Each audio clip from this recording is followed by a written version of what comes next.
Bonjour, aujourd'hui je vais vous parler de l'eskétamine et vous expliquer en quoi elle est préférable à la kétamine racémique que nous connaissons depuis de nombreuses années. Tout d'abord, je dois vous déclarer mes liens d'intérêt. En effet, je suis consultant pour International Drug Development, le laboratoire IDD. La kétamine, on la connaît depuis longtemps, en fait plus de 60 ans, puisqu'elle a été synthétisée en 1962 par Calvin Stevens, qui était professeur de chimie à l'université de Wayne, dans le Michigan, au laboratoire Parke Davis. La pharmacologie de la kétamine est connue depuis les années 1980. On sait que sa caractéristique essentielle, c'est l'inhibition non compétitive des récepteurs canaux N-méthyl-D-aspartate ou NMDA. On sait également qu'elle inhibe des espèces de pacemakers neuronaux qu'on appelle les canaux HCN1. Non négligeables, des effets anticholinergiques centraux qui peuvent, dans une certaine mesure, aboutir à des éléments d'un syndrome anticholinergique central, on y reviendra. Elle a également des effets anticalciques qui expliquent la bronchodilatation et la vasodilatation. Elle active les systèmes monoaminergiques descendants qui interviennent dans ses propriétés analgésiques en mettant en jeu la sécrétion médulaire de noradrénaline et de sérotonine. Elle a des effets anesthésiques locaux, comme les anesthésiques locaux, en inhibant les canaux sodiques. Elle a également des effets anti-pro-inflammatoires qui interviennent notamment dans ses effets analgésiques. Enfin, depuis une vingtaine d'années, on étudie ces effets antidépresseurs qui sont entre autres dus à la sécrétion de facteurs neurotrophiques dans les neurones et qui interviennent également dans ses propriétés analgésiques. Alors, ce récepteur NMDA, il est particulièrement complexe. C'est un tétramère, vous voyez qu'il est constitué de deux monomères différents, NR1 et NR2. Ce récepteur, bien entendu, il est enchâssé dans la membrane du neurone, avec une partie extracellulaire, extramembranaire, et une partie intracellulaire. Vous voyez que la partie extracellulaire, c'est celle qui permet de se lier aux agonistes. Le principal agoniste, bien sûr, c'est le glutamate, qui est symbolisé ici par des tétraèdres rouges, mais il y a également un coagoniste, la glycine, qui doit se fixer, elle, sur la partie NR1. Vous voyez donc ces résidus, ABD c'est Agonist Binding Domain et NTD c'est N-Terminal Domain, qui permettent également pour le NTD une modulation des effets du canal. Alors effectivement, ce tétramère, il est agencé autour d'un canal et au fond de ce canal, il se trouve une poche, un site qu'on appelle le site PCP pour phencyclidine, c'est le lieu de liaison avec la kétamine. Par ailleurs, le récepteur est relié avec des protéines intracellulaires comme PSD95 et YOTIAO qui le mettent en relation avec des enzymes, avec la protéine SRC par exemple, ou la protéine kinase A. Alors, quand la membrane est dans son état normal, c'est-à-dire polarisée, eh bien, même si les coagonistes sont liés au récepteur, le glutamate et la glycine, eh bien, le canal ne peut pas laisser passer des ions. En effet, il est bouché par un ion magnésium qui est maintenu à l'intérieur du canal par des forces électrostatiques. C'est ce qu'on appelle le bloc magnésien voltage dépendant. Ces récepteurs NMDA, ils sont disséminés dans l'encéphale. Sur cette diapositive, qui représente des coupes d'IRM fonctionnelles, on s'aperçoit que la kétamine inhibe un grand nombre de structures à l'intérieur de l'encéphale. Ce qui est particulier par rapport aux agonistes GABAergiques, comme le propofol ou les gaz halogénés, c'est que la kétamine, à leur différence, comme vous le voyez sur cette image, elle active certains noyaux thalamiques. En revanche, vous voyez qu'elle inhibe certaines parties du cortex singulaire, c'est-à-dire du système limbique. Mais elle n'est pas confinée, ils ne sont pas confinés, ces des récepteurs NMDA. À l'encéphale, il y en a tout le long de la moelle épinière, concentrés dans la corne postérieure de la moelle, où se trouve la jonction entre les fibres afférentes primaires, que vous voyez symbolisées ici en bleu, et en orange, le deuxième neurone, celui qui va conduire l'information de la moelle épinière au thalamus et qu'on appelle le neurone spinothalamique. Par la même occasion, vous voyez symbolisé en vert ces fameux faisceaux descendants noradrénergiques et sérotonine dépendants, qui sont justement les faisceaux descendants inhibiteurs de la douleur, activés par la kétamine comme nous venons de le voir. Alors si on se concentre dans cette corne postérieure de la moelle et justement dans cette synapse entre la fibre afférente primaire symbolisée en bas et le neurone nociceptif de la corne dorsale, à la partie supérieure de la diapositive, eh bien c'est une structure, cette synapse extrêmement complexe, mais on a symbolisé ici que certains, parmi les très nombreux récepteurs, dont ici les récepteurs aux neurokines, substance P et CGRP, qui sont peu importants pour notre propos. Ce qui nous intéresse, c'est que le canal NMDA, qui est symbolisé ici en bleu-vert, ne peut pas être stimulé par le glutamate, parce qu'il est à l'état normal, lorsque la membrane est polarisée, il est bouché, on peut le dire, par un ion magnésium. Ce qui fait que le glutamate n'a comme seule alternative de pouvoir stimuler l'autre récepteur au glutamate qu'on appelle le récepteur AMPA. Alors ce récepteur AMPA, lorsqu'il est stimulé par le glutamate, de même que les récepteurs aux neurokines, ils font pénétrer à l'intérieur du neurone du sodium. Ça entraîne une dépolarisation qui va transmettre l'information par le faisceau spinothalamique.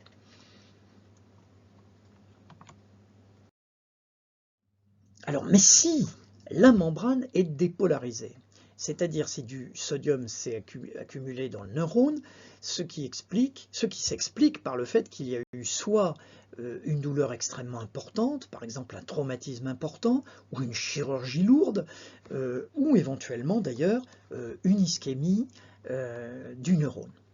Donc dans les conditions où cette membrane est dépolarisée, le magnésium est éjecté de l'intérieur du canal NMDA. Dans ces conditions, le glutamate va pouvoir stimuler le récepteur NMDA et faire entrer dans le neurone non plus du sodium, mais du calcium.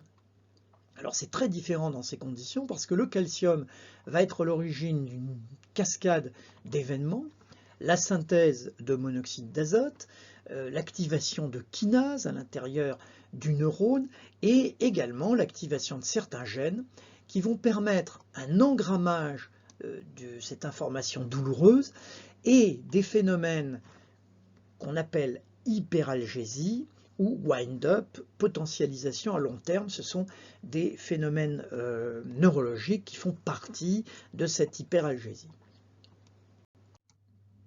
Alors la kétamine, comme vous le voyez sur cette diapositive, elle va se fixer au niveau du site PCP. Vous remarquerez que pour qu'elle aille ici fixer, il va falloir que le canal soit ouvert. C'est ce qu'on appelle la use dependence.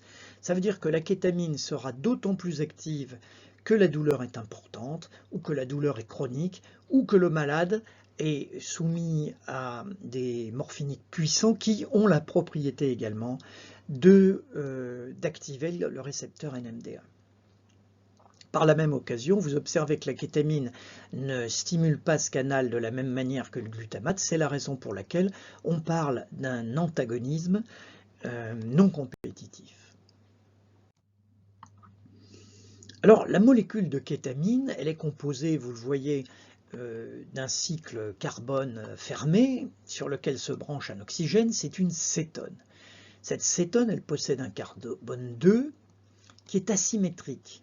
En effet, il y a plusieurs radicaux fixés sur ce carbone, et vous voyez qu'on a en particulier un phényl sur lequel se branche un chlore en ortho, et une fonction azotée, une fonction amine, sur laquelle se branche un radical méthyle. C'est la raison pour laquelle la kétamine, elle a 2 orthochlorophényl, 2 méthylamino, cyclohexanone. Cette cyclohexanone, c'est une cétone, en anglais kétone, amine, voilà, le nom était tout trouvé. Mais que veut dire S dans S-kétamine? Eh bien, la présence d'os carbone asymétrique donne lieu à l'apparition de deux molécules qui ont la même formule chimique, mais qui sont complètement différentes dans l'espace. Elles sont en miroir l'une de l'autre, et elles ont la propriété de dévier la lumière polarisée dans des directions opposées. La S-kétamine est dextrogire, la R ou R-kétamine est lévogir. Alors vous me direz, pourquoi ce paradoxe? Pourquoi le composé dextrogire est-il appelé S? Eh bien, la nomenclature de ces structures tridimensionnelles est telle qu'on les compte dans le sens des radicaux les plus volumineux vers les moins lourds, ce qui fait que dans le cadre de l'eskétamine, ce décompte se fait dans le sens opposé des aiguilles d'une montre, raison pour laquelle on l'appelle sénestre, et donc S-kétamine, bien qu'elle soit dextrogire. C'est l'inverse, évidemment, pour l'R-kétamine. Mais ces différences de structure spatiale sont extrêmement importantes parce que vous savez que les relations entre un récepteur et son agoniste, entre le neurotransmetteur et son récepteur, sont de type clé-serrure. Donc il faut une cooptation parfaite entre l'agoniste et la poche dans laquelle il se fixe au niveau du récepteur.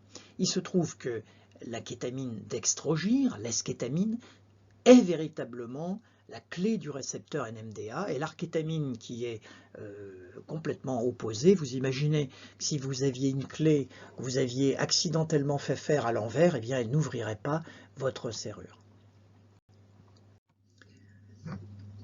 Les publications pour l'eskétamine, vous voyez, ont commencé dans les années 80, date à laquelle elle était connue. Elles ont un petit peu augmenté en 1990-97, date à laquelle l'eskétamine a été commercialisée en Allemagne, en Autriche et aux Pays-Bas. Et puis au fur et à mesure, l'eskétamine a été commercialisée dans les pays scandinaves, et puis très récemment, vous le savez, en France, et puis surtout en Chine, et vous voyez l'explosion à partir des années 2015-2020 des publications sur ce produit. On a compris que l'eskétamine était la clé du récepteur NMDA, contrairement à l'isomère lévogir. Dans cette publication de Mathiesen des années 90, ce sont des patients qui souffrent de douleurs extrêmement importantes, puisque ce sont des douleurs orofaciales, qui sont dans ce cas soit aiguës, soit chroniques, et auxquelles on a administré de manière intraveineuse ou intramusculaire de la kétamine. Ce qui est intéressant, c'est que vous observez à gauche au cours du temps une diminution complète de cette douleur, et que finalement pour les trois produits, on a un effet à peu près sensiblement identique.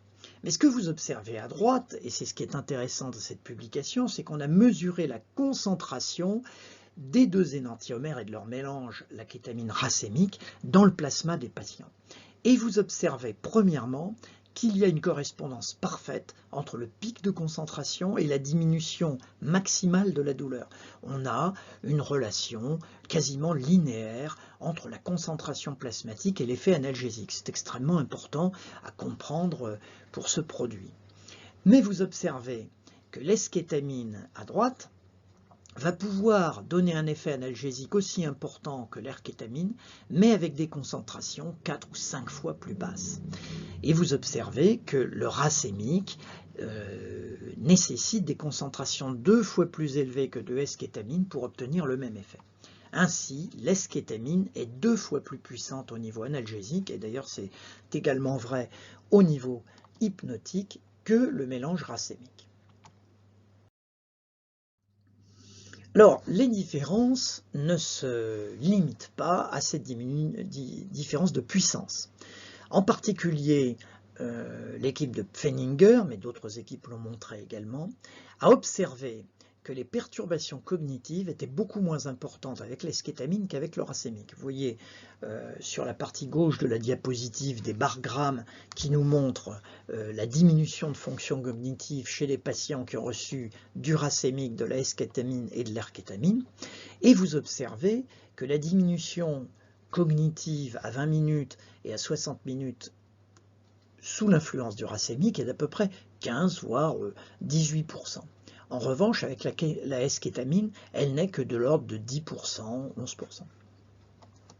Ce qui est intéressant, c'est qu'on s'aperçoit que l'erkétamine entraîne également une diminution des perturbations cognitives. C'est donc le mélange des deux, S et R-kétamine, qui entraîne dans le racémique ces problèmes cognitifs. Une des explications possibles de cette différence d'atteinte des fonctions cognitives réside dans le fait que la kétamine, comme nous l'avons vu, bloque une partie des récepteurs cholinergiques centraux. Dans les années 60, a été décrit ce fameux syndrome anticholinergique central qui était entraîné entre autres par l'atropine et qui constituant tout un cortège d'atteintes cognitives qui pouvaient aller jusqu'au coma. Ce qui est intéressant, c'est que ce syndrome anticholinergique central peut être antagonisé par la physostigmine ou ézérine, qui est, si vous voulez, au cerveau, ce que la prostigmine est au muscle.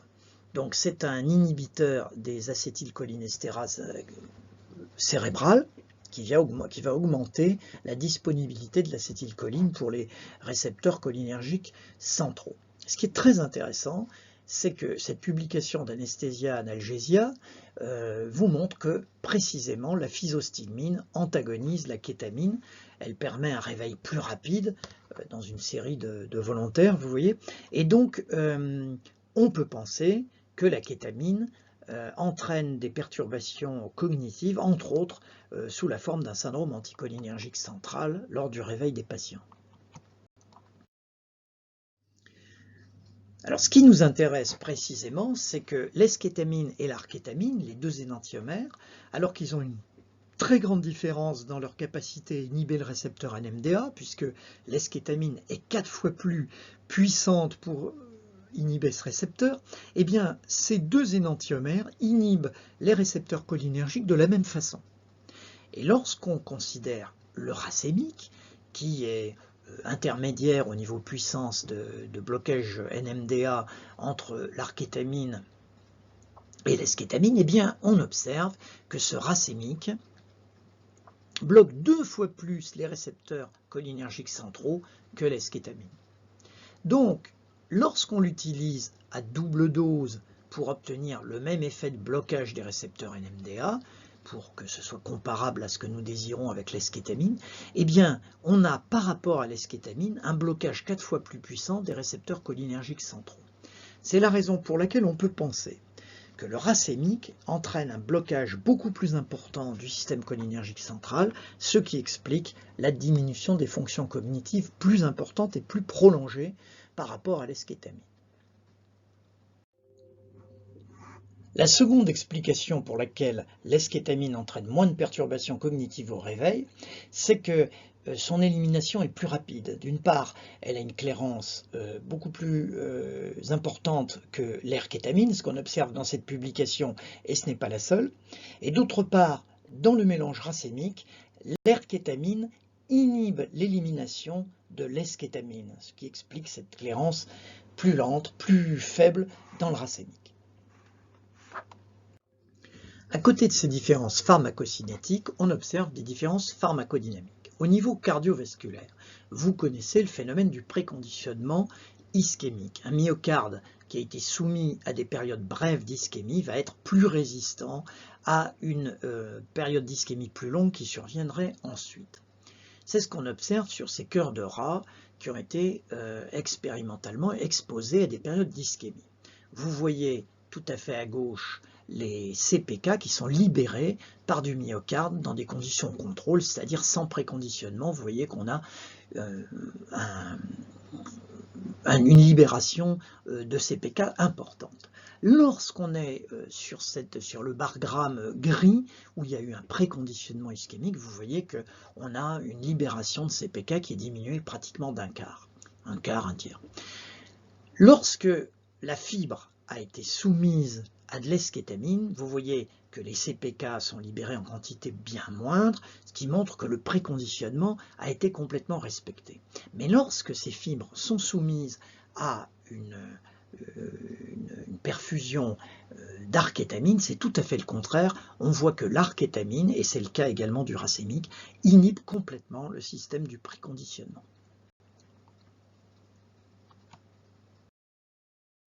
Si l'eskétamine semble expérimentalement préférable au niveau du myocarde, c'est la même chose au niveau du neurone. On a cultivé pendant une semaine des neurones de rat et vous voyez que les neurones contrôle ont parfaitement supporté ces conditions de culture. Ils sont pratiquement tous vivants au bout de la première semaine. C'est la courbe verte.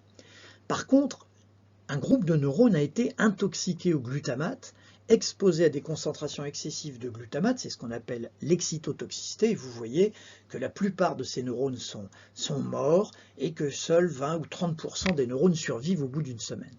Ce qui est intéressant, c'est que quand on expose cette culture cellulaire avant de l'exposer au glutamate, qu'on l'expose à de l'eskétamine, eh bien vous voyez que l'eskétamine protège complètement les neurones de l'intoxication par le glutamate. On peut présumer que c'est en bloquant ces récepteurs NMDA.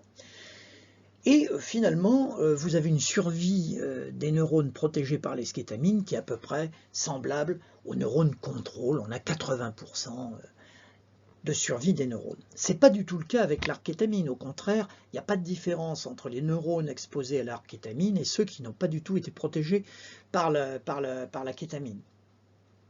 Vous avez le même taux de décès des neurones soumis à l'arkétamine et ceux qui sont purement soumis au glutamate. Donc de façon logique, on peut penser que c'est bien le blocage des canaux NMDA qui fait les différences ici. Vous observerez que le racémique, qui est commercialisé jusqu'à présent, a une protection intermédiaire, une neuroprotection intermédiaire entre celle de l'eskétamine et de l'arkétamine. Alors, l'eskétamine, c'est un produit qui est très intéressant en médecine d'urgence. Vous voyez que dans cette publication scandinave, il a été utilisé en préhospitalier chez les patients dont l'accès intraveineux était compliqué, difficile, et dans ces 9 cas, on a administré de façon intranasale l'eskétamine. Vous voyez des doses de 0,45 à 1,25 mg/kg. Ce qui est intéressant, c'est que les patients avaient des douleurs extrêmement importantes puisque leur score moyen était coté à 10 et qu'après l'administration de l'eskétamine intranasale, il n'était plus que coté à 3, c'est-à-dire une douleur tout à fait supportable. C'est la même chose dans cette étude allemande. Et vous voyez qu'on a 200 patients qui ont subi des traumatismes, en particulier des fractures des extrémités, et que ces patients clamaient que leur douleur était absolument insupportable dans 96% des cas, autant dire pratiquement pour tout le monde.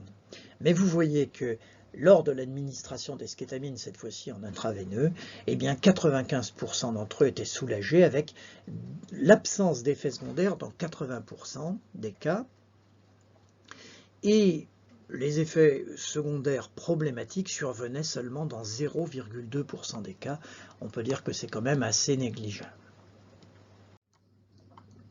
Enfin, une dernière étude, pour illustrer notre propos, vous voyez que ce sont des enfants qui ont des fractures de l'avant-bras et qu'il a fallu réduire. Elle a été réduite sous eskétamine.